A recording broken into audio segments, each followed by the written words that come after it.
Hey everyone, my name is Chris Lambert and I co host the Kanye podcast, Watching the Throne. And on the podcast, we do a lot of discography analysis and breakdowns. On the YouTube channel, we like to cover Kanye news. So that's what I'm going to be doing today.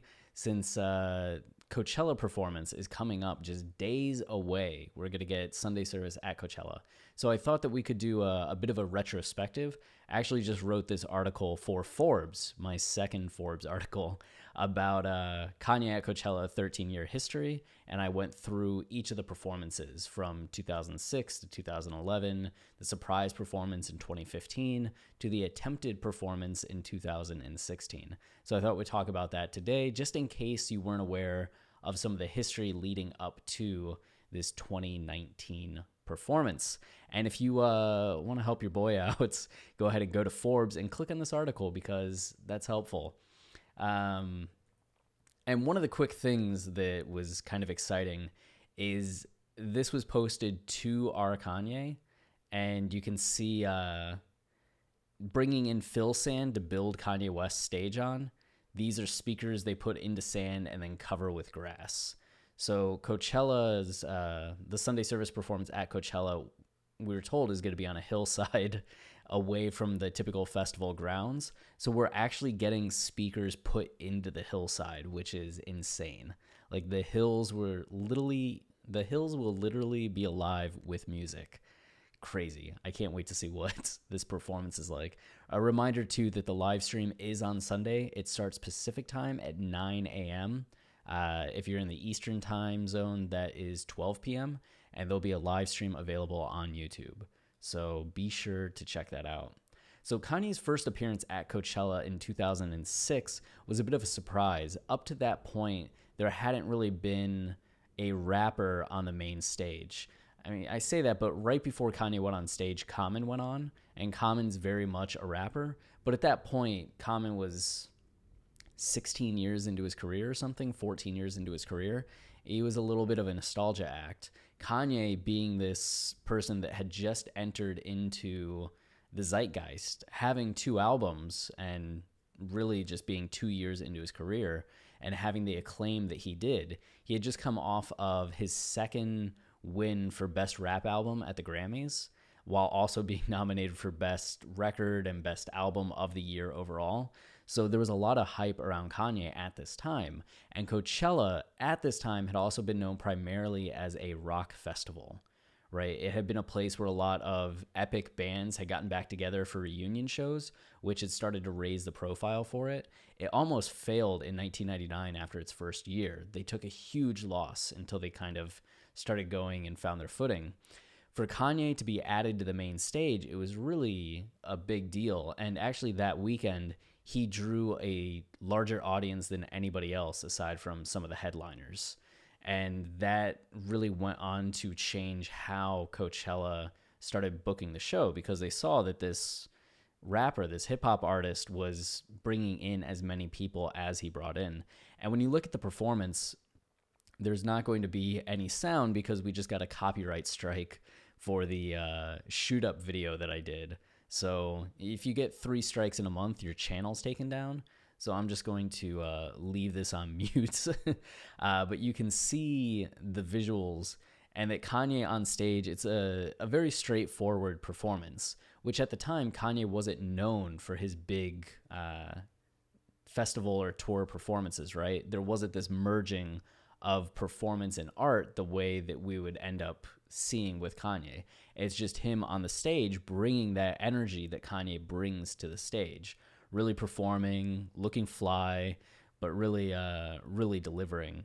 And this is actually 2 months after Touch the Sky had come out as a single and was kind of like everybody's really hyped for it, but the crowd was into it. But this wouldn't really foreshadow what we'd see with Kanye heading into 2011. Not even what we'd see with Kanye with the Glow in the Dark festival or tour. So Glow in the Dark was really a turning point for Kanye as a performance artist. Like, you can see this shit going on right here. This is supposed to be a spaceship. Like, Glow in the Dark had a full-on narrative where Kanye was a space explorer landing on a planet and exploring the planet, and the track list even though it was made up from Kanye's previous albums, somehow told the story of him being this space explorer that landed. There weren't really any songs made specifically for Glow in the Dark. He was just able to extract that narrative from the songs that he already had. And shit was kind of crazy.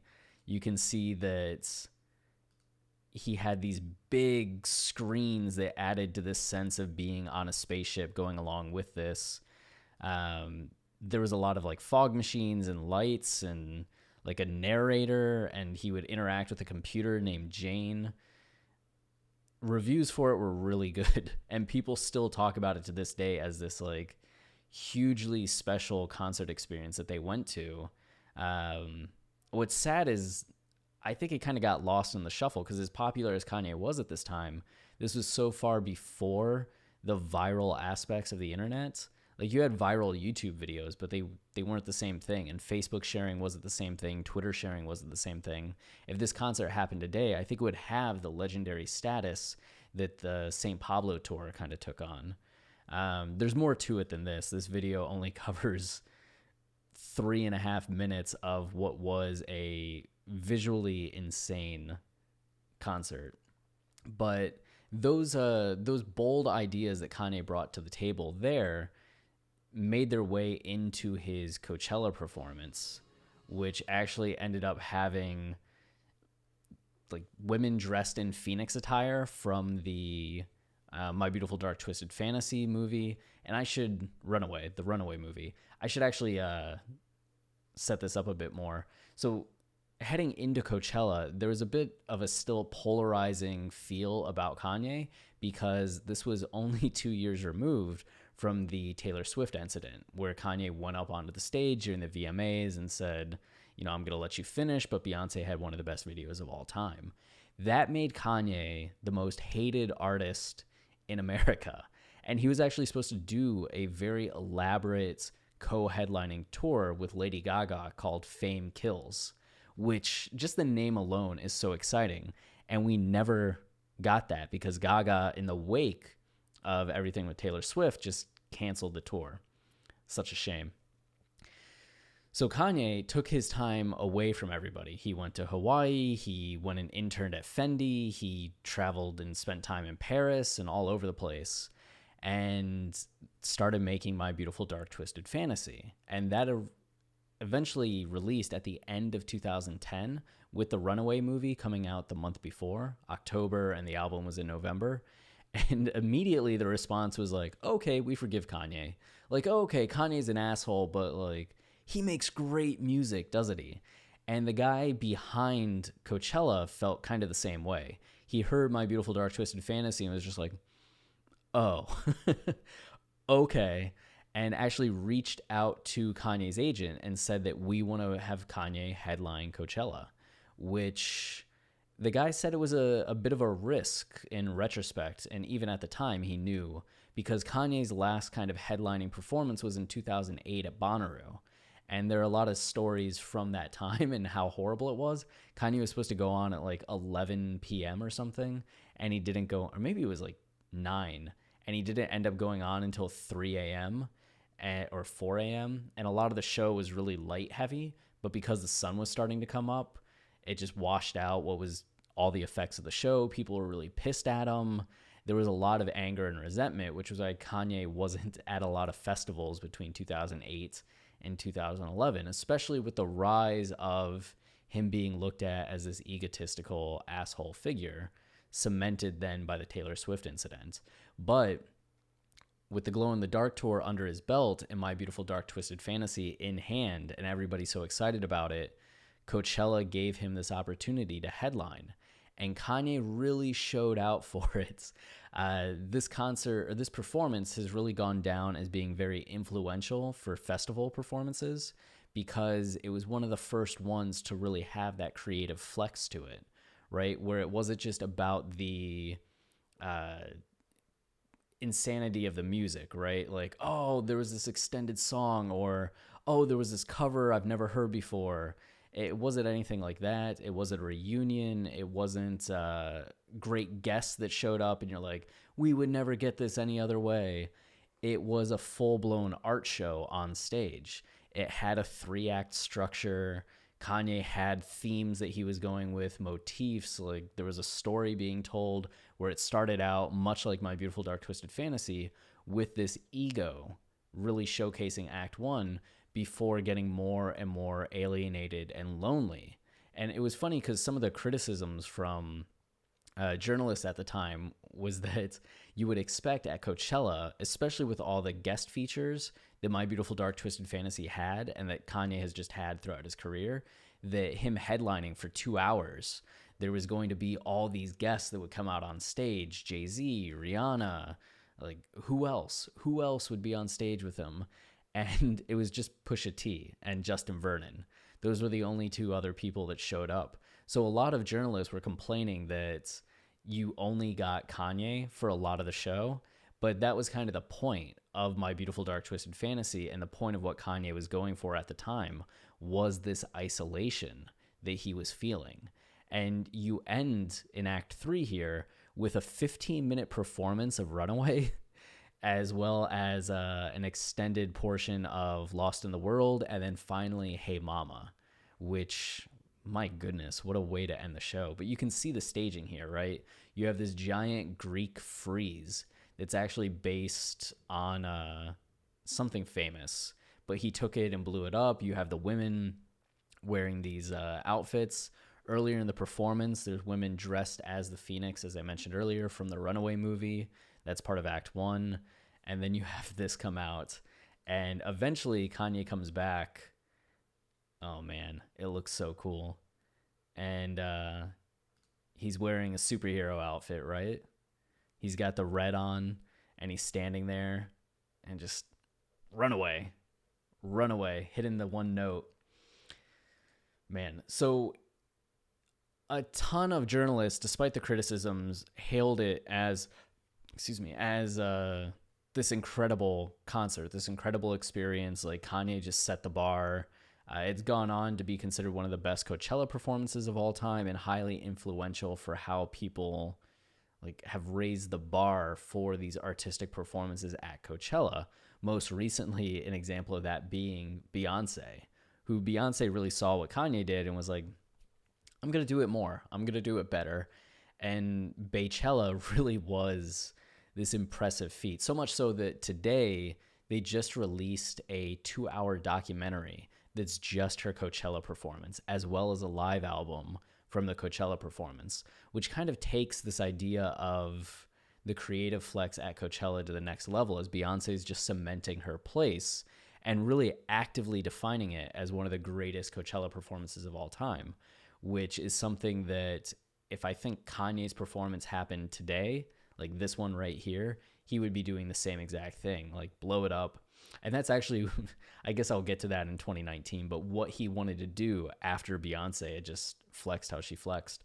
But following this performance, you know, Kanye would go on to release Watch the Throne, Cruel Summer, Yeezus, and do the Yeezus tour. And the Yeezus tour was like this, very dramatic, very cinematic.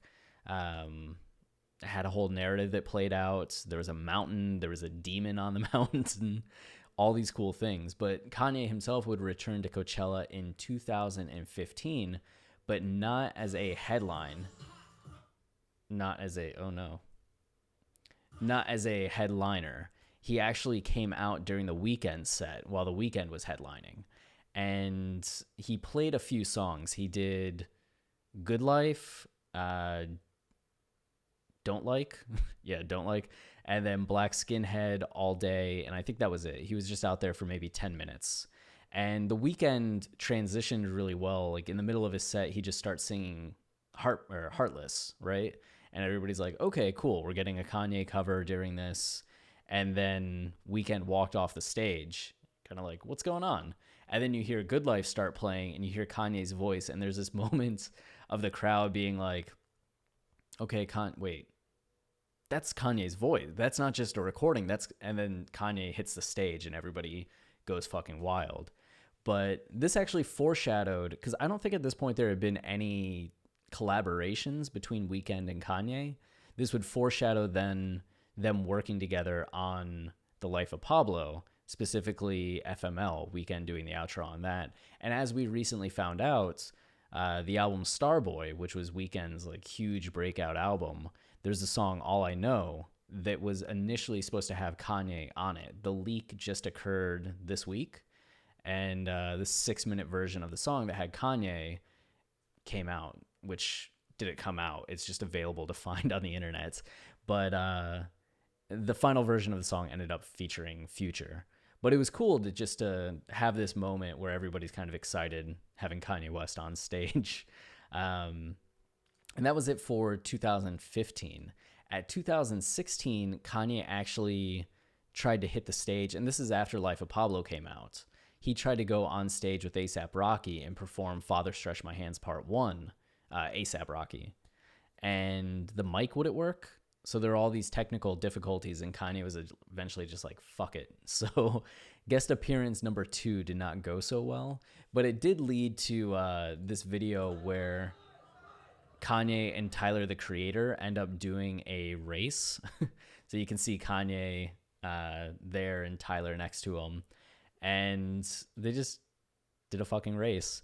And they were kind of like hanging out a lot at this time. I don't think we've seen them together much the same way since, though there have been talks about them meeting up in Paris and stuff and working on some things. But those two were really vibing at this point in time. So you can see them run. Tyler wins, but he's like 20 years younger. So it makes sense. But Kanye starts saying that somebody was in his way. He's like, you were in my way. You were in my way. Guy's like, no. I didn't do shit. But that was kind of the highlight of Kanye at Coachella in 2016, which then brings us to Kanye at Coachella in 2019, which is going to be the Sunday service performance. So hopefully we'll see something awesome taking place.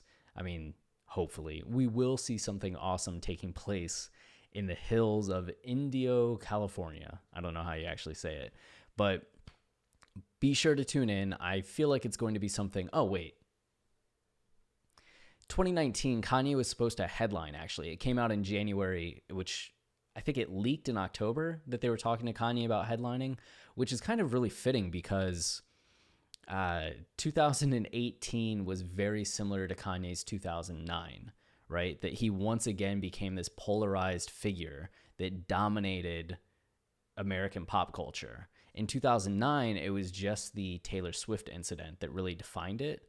In 2018, it was Kanye's political stances that had this push-pull as people were either just very black and white about what Kanye was saying about any support of Trump versus hearing more of the specifics and details of what he was saying in this message of love everyone and this message of trying to work through love rather than working through anger.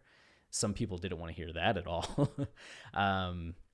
So you had way more polarization than after the Taylor Swift incident, which was just like this dramatic, like, he's an asshole. Where 2018, you had more people be like, I get what he's saying, versus people saying, like, just fuck that guy. But it was pretty unrelenting throughout 2018 because Kanye was so active and everything that he seemed to be saying and doing was continuing to polarize people in one of two directions.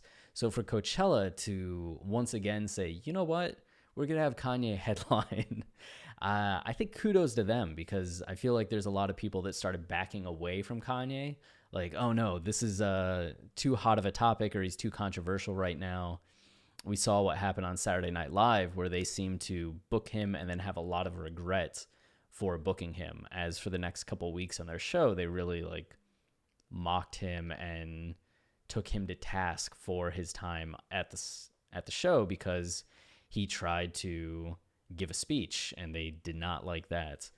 So Coachella announces him as a headliner, but it didn't quite work out. Talks fell through because it seemed that Kanye, not seemed, but rumor is that Kanye wanted a giant geodesic dome rather than performing on the stage. He said the stage was too limiting. And I kind of get it because he already did the stage thing in 2011 and killed it. Why would he want to go back and do the stage thing again, especially when Beyonce just did what Beyonce did? And one of the aspects of Beyonce's performance that was such a big deal wasn't just that she had this pyramid that had 100 dancers on it, but that she actually had a walkway from the stage into the crowd that allowed her to kind of change the venue or change like the visuals of everything and actually be in the crowd around everybody. After we saw Kanye with the St. Pablo tour in 2016 and how interactive that was, where he was above everybody and kind of over everybody and having this more intimate connection rather than the stage separating them. And then we saw that repeated at Camp Flog Gnaw, where he and Cudi were in the rectangular box over the crowd and everybody could kind of look up and see them. It seemed that he doesn't want to do the traditional staging anymore. And at this point, you know, he's Kanye West. He wants to do the next level thing. And if he's looking to top what Beyonce did in 2018, because I don't believe for a moment that there's not a little bit of ego going on here. Like, Beyonce did that. Okay, I'm going to do the next thing that I can do. So he requests his geodesic dome, and it's only 4 months until the show. And Coachella was like, we can't do that. The space that you want it would have to move all these bathrooms, would have to rearrange everything. It's just impossible. Can't you just stick to the stage? And Kanye's like, I could, but nah. So just canceled the performance, which had a lot of people really disappointed.